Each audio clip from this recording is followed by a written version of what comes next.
Update muna nga tayo sa mundo ng basketball sa Gilas, Pilipinas sa SEA Games. Brandon Ganuelas Raser pasok sa Final 12 ni Coach Norman Black sa Gilas, Pilipinas sa SEA Games. At itong si Greg Slaughter nakat naman.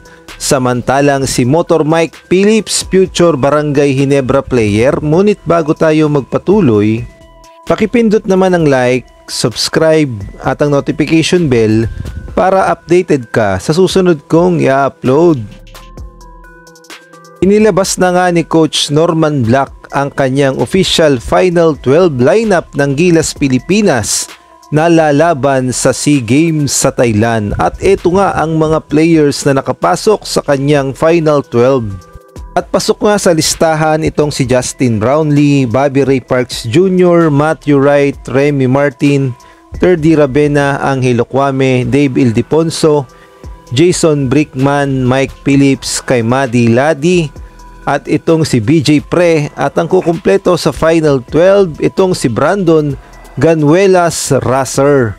Marami nga ang natuwa at nagulat nang makapasok pa sa Final 12 ni Coach Norman Black itong si Brandon Ganuelas Raser, na alam nating lahat na veterano na rin sa Gilas, Pilipinas dahil nakapaglaro na ito sa SEA Games noong 2023 na ginanap sa Cambodia. At masasabi nating napakaganda ng ipinakitang performance ni Brandon Ganuelas Raser. At pagdating naman sa height ay may height naman ito dahil nag-average siya ng 6'6", kaya naman mapapakinabangan siya as big man sa Gilas.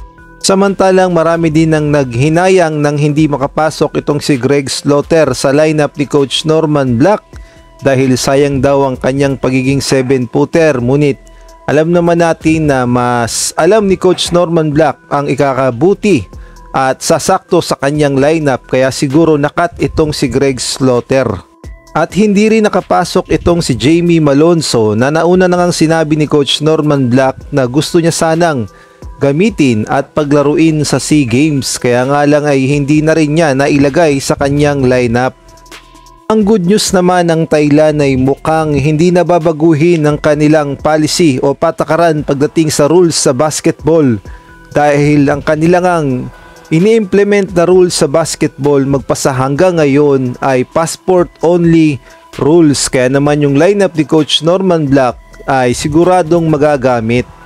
At ay na rin nga yan sa report ng Spin.ph. Ang sabi nga dito, this year's SEA Games in Thailand will not be following FIBA rules. That means Gilas Pilipinas will get to keep its initial list of players. Passport only finalized as eligibility rule for SEA Games.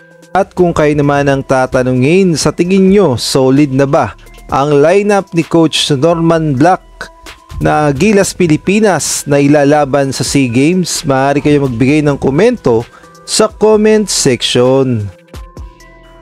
Sa ibang balita naman, eto nga si Mike Phillips, in case na magpa-drop siya sa susunod na PBA drop ay automatic number 1 overall pick siya sa PBA at babagsak yan sa Terra Firma Jeep. At ayon nga sa report ng Spin.ph, malaki ang tsansa ni Mike Phillips na mapunta sa Barangay Ginebra dahil alam nating lahat ang agreement ng Terra Firma sa Barangay Ginebra na makukuha ng Barangay Ginebra ang kanilang number 1 overall draft pick. At malaki nga ang tsansa na itong si Motor Mike ay mapunta sa Barangay Ginebra sa hinaharap.